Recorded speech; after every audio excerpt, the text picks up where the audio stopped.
Entonces, rápidamente, usted ya lo comentamos, 67 kilocalorías por onza, aunque dependiendo de la fórmula, varía entre 60 y 75. No por onza, es un error acá, yo misma me equivoqué. Aquí no es por onza, sino por 100 mililitros.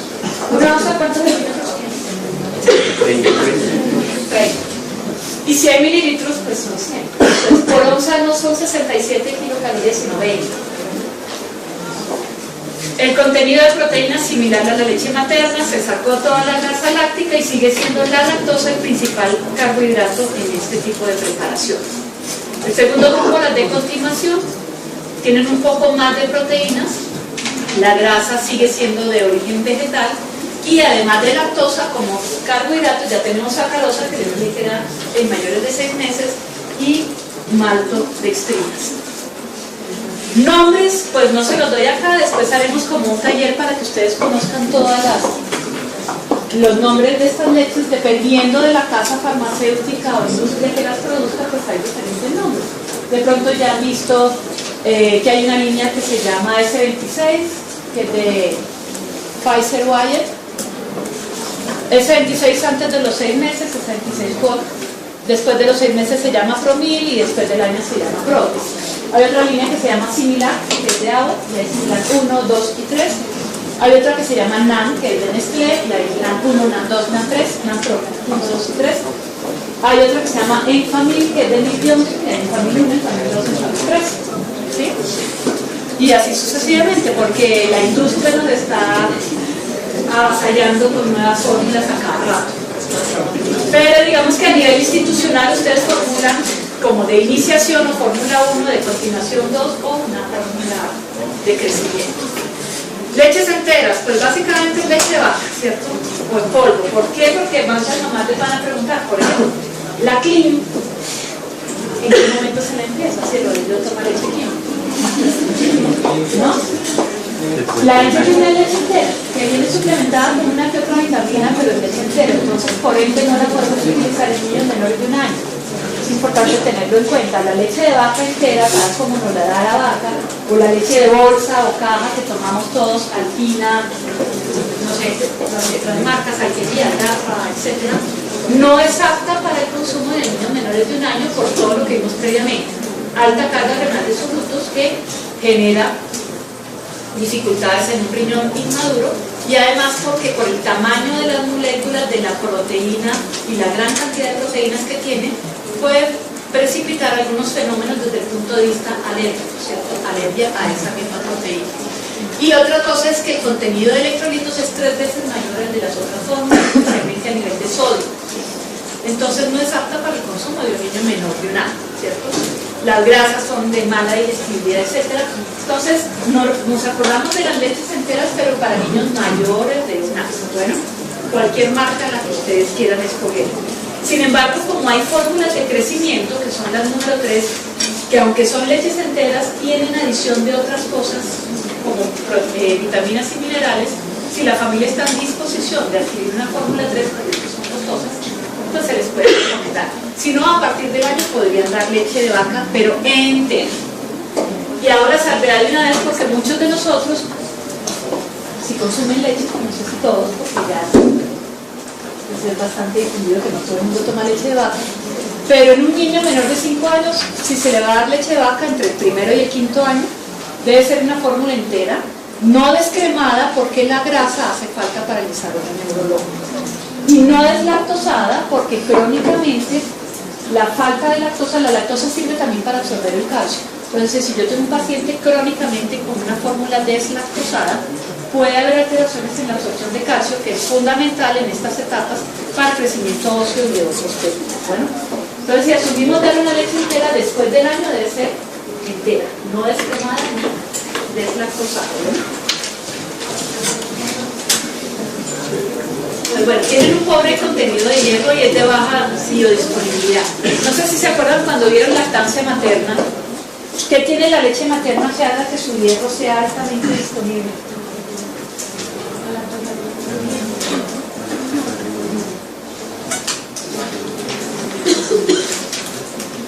¿Lacto qué? ¿Quién dijo lactoferrina? Está bien la lactoferrina.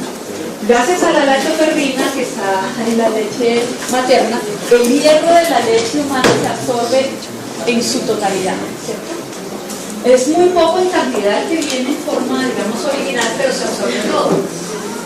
La leche de vaca tiene más hierro que la leche humana, pero se absorbe aproximadamente un 10%.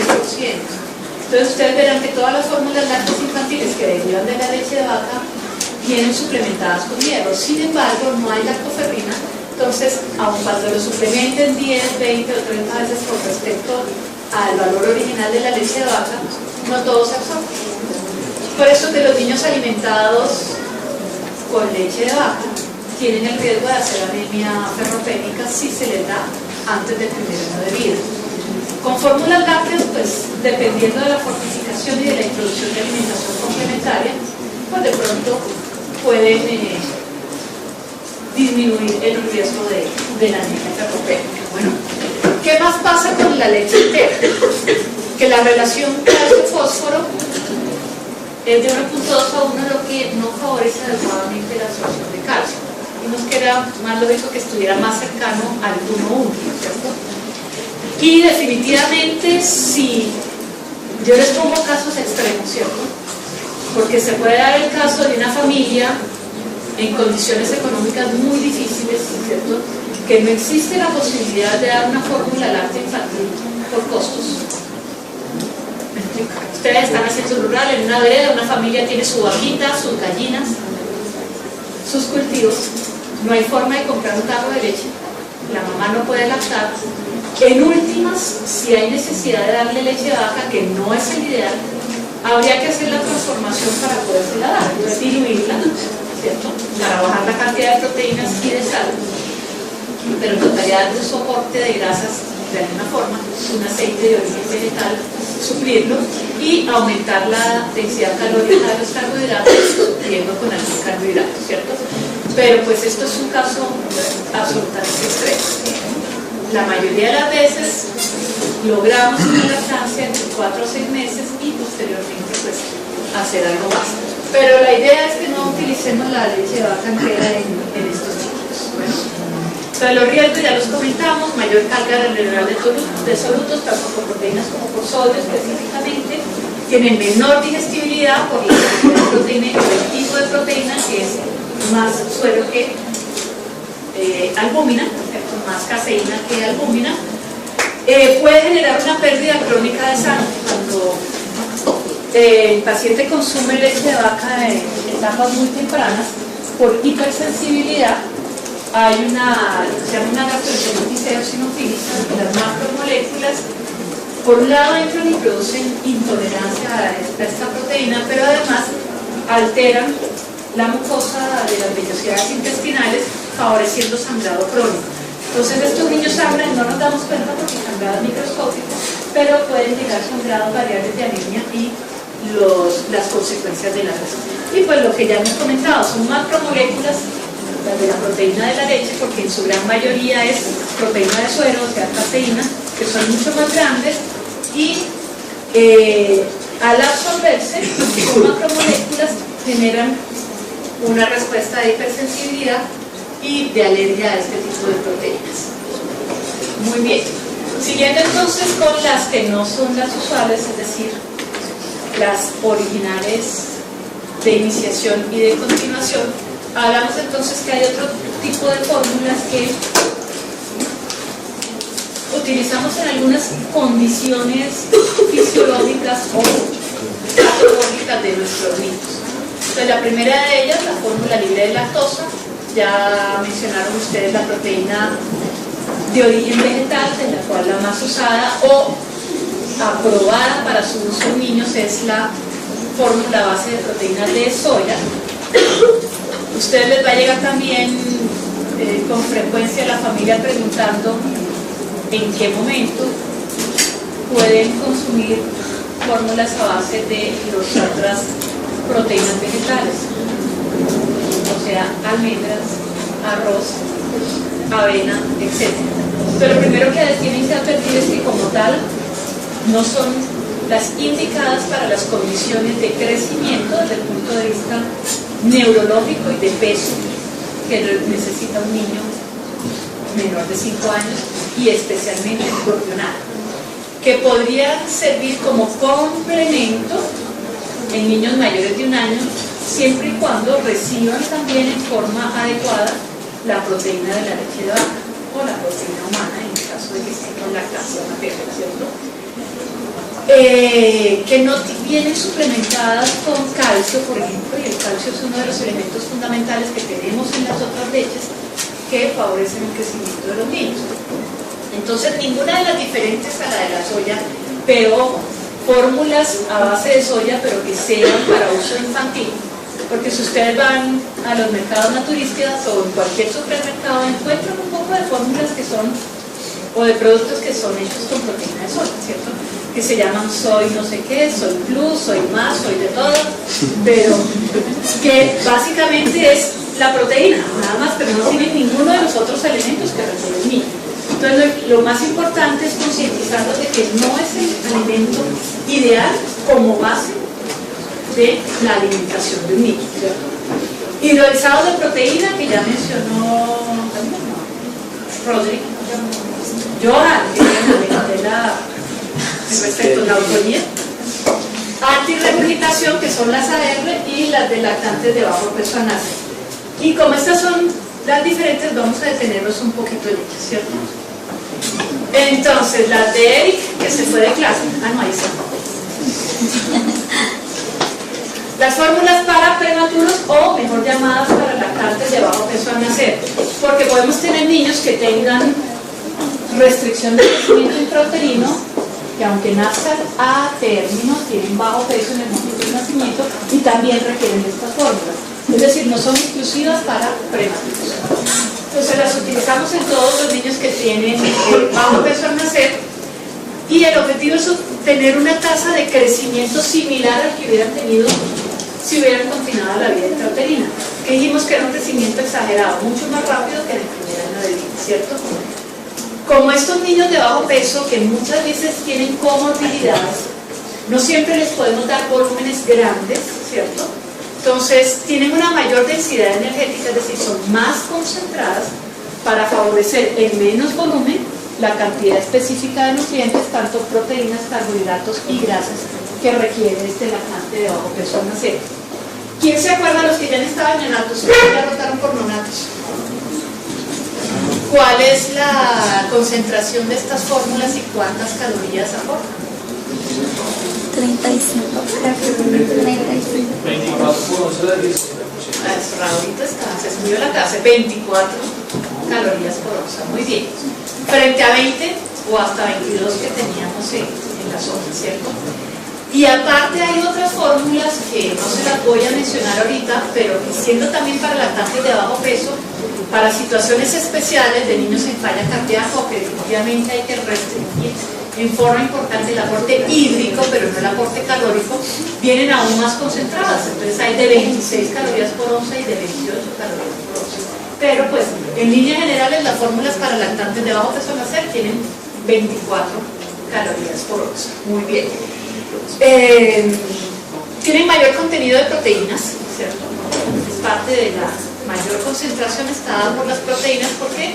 Porque el ritmo de crecimiento que requieren estos niños para formación de tejidos requiere mayor aporte proteico, conservando la relación de la leche materna de 40-60 en cuanto a albúmina y caseína. En general, el carbohidrato que predomina es la lactosa, la mayoría de veces más del 50%, pero como necesitamos una densidad energética mayor, vienen suplementadas con maltodextrinas o con sólidos de jarabe de maíz. Y dentro de las grasas debe haber triglicéridos de cadena media, pero especialmente ácidos grasos esenciales para favorecer el desarrollo neurológico. Otro segundo grupo de fórmulas que en mi concepto a veces se abusa. No sé lo que las 3 semanas que llevan de rotación, si han visto hacer diagnóstico de reflujo gastroesofágico o han tenido niños en quienes se piensa que haya reflujo gastroesofágico. Es muy frecuente. Es muy frecuente que se haga el diagnóstico. No es muy frecuente que lo tenga. Digamos que un reflujo gastroesofágico fisiológico, es decir, el paso, el contacto del contenido gástrico hacia el esófago, en los niños menores de 6 meses, quienes en su mayoría están en decúbito, es frecuente y lo consideramos un reflujo que es fisiológico. ¿Por qué? Porque no debe alterar el crecimiento, o sea, el niño debe tener un crecimiento postestatural adecuado con respecto a su edad y no debe tener manifestaciones extradigestivas, como puede ser compromiso respiratorio y compromiso a nivel de otros órganos, ¿cierto? Pues la gran mayoría de los niños, como dirían las mamás y las abuelitas, vomitan porque están engordando, dicen ellas. Algunas veces sucede que les dan mucha comida y vomitan porque les sobra y no les cae todo lo que les dan. Y obviamente engordan porque están comiendo mucho. Entonces las abuelitas les van a decir, tiene esos vomiticos, esas cuajaditas o esos refluidos, porque está engordando. Entonces todos los niños, desde el punto de vista fisiológico, tienen reflujo. Algunos son más sintomáticos, entonces tienen vómito postprandial con casi todas las comidas, tienen mal manejo de gases, puede haber agriera, cirrosis, cialorrea, rinorrea, síntomas ya un poquito más profundos. Entonces a veces hay que tomar algunas medidas. La gran mayoría son no farmacológicas, ¿cierto? Que tiene que ver con la posición en que se le da la alimentación, que debe ser casi que sentado el niño, sentado la mamá, en un buen manejo de gases para que los expulsen adecuadamente, en acostarlos boca arriba, con la cama inclinada entre 30 a 45 grados, etc. Todas estas son medidas no farmacológicas que en la gran mayoría de los casos controlan el reflujo. Sin embargo, a veces no se controla, entonces procedemos a algunas que tienen que ver con la alimentación y otras que son realmente farmacológicas, ¿cierto? Pero tenemos que llenarnos de razones para hacer el diagnóstico de un reflujo que no sea fisiológico y que implique un manejo farmacológico. Como alternativa a las medidas no farmacológicas del manejo del reflujo, se han diseñado diferentes fórmulas que podrían, entre comillas, disminuir la regurgitación en estos niños. Antiguamente lo que se hacía es que se espesaban las fórmulas adicionando algún cereal en forma precoz. Van a ver que los cereales o la alimentación complementaria en general se introduce pues, entre los 4 y 6 meses, nunca antes de los 4 y después de los 6, ¿cierto?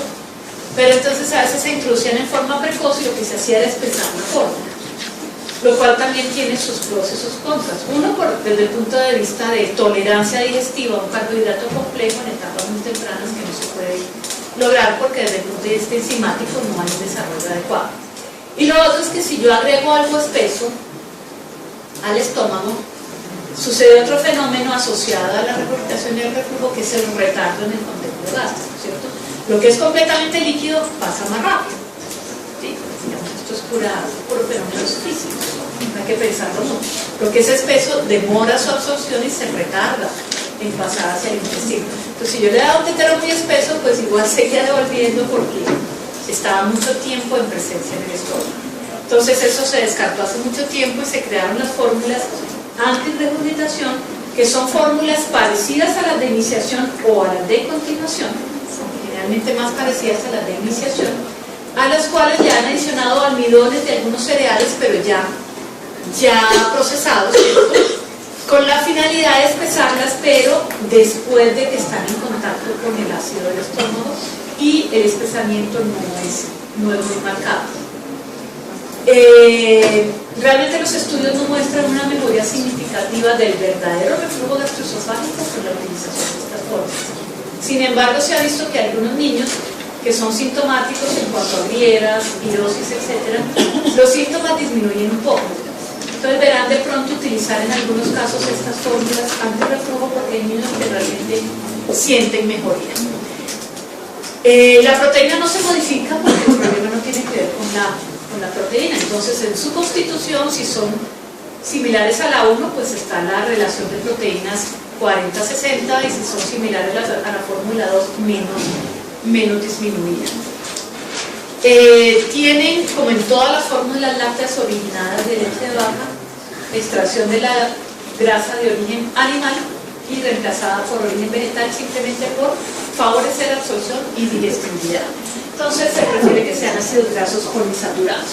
Entonces los almidones que se utilizan para espesar estas fórmulas básicamente Está la leche de vaca entera, tal como nos la da la vaca, o la leche de bolsa o caja que tomamos todos, Alpina, no sé, las marcas, Alquería, Rafa, etc. No es apta para el consumo de niños menores de 1 año por todo lo que vimos previamente. Alta carga renal de frutos que genera dificultades en un riñón inmaduro, y además porque por el tamaño de las moléculas de la proteína y la gran cantidad de proteínas que tiene, puede precipitar algunos fenómenos desde el punto de vista alérgico, ¿cierto? Alergia a esa misma proteína. Y otra cosa es que el contenido de electrolitos es 3 veces mayor al de las otras fórmulas, especialmente a nivel de sodio. Entonces no es apta para el consumo de un niño menor de 1 año, ¿cierto? Las grasas son de mala digestibilidad, etc. Entonces nos acordamos de las leches enteras, pero para niños mayores de 1 año. Bueno, cualquier marca la que ustedes quieran escoger. Sin embargo, como hay fórmulas de crecimiento, que son las número 3, que aunque son leches enteras, tienen adición de otras cosas, como vitaminas y minerales, si la familia está en disposición de adquirir una fórmula 3, porque son costosas, pues se les puede recomendar. Si no, a partir del año podrían dar leche de vaca, pero entera. Y ahora salvedad de una vez, porque muchos de nosotros, si consumen leche, no sé si todos, porque ya es bastante difundido que no todo el mundo toma leche de vaca, pero en un niño menor de 5 años, si se le va a dar leche de vaca entre el 1º y el 5º año, debe ser una fórmula entera, no descremada. Hay otra que se llama Enfamil, que es de Lipion, Enfamil 1, Enfamil 2, Enfamil 3, ¿sí? Y así sucesivamente, porque la industria nos está avasallando con nuevas fórmulas a cada rato.